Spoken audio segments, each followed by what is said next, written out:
Ako si Christian Anthony Basilio at ito ang aking final output number 1.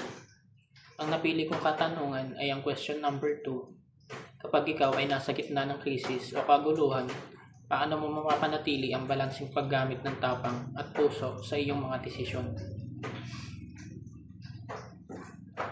I think it's harder to lead others to be disciplined than to stay disciplined yourself.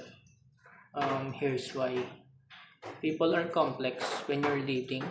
You have to deal with different personalities, motivations, and opinions. Managing that is way tougher than just managing yourself. You need empathy and flexibility. A good leader has to understand what each person needs and adjust while keeping everyone focused on the same goal. Clear communication. You have to set clear expectations, rules, and consequences. Otherwise, people get confused and discipline breaks down. You have to set the example. It's not enough to tell people what to do.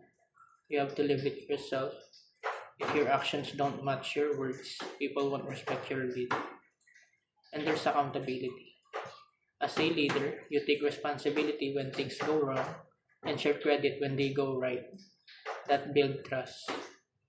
Self-discipline is still hard, but it's simpler when you're only managing yourself, not a whole group.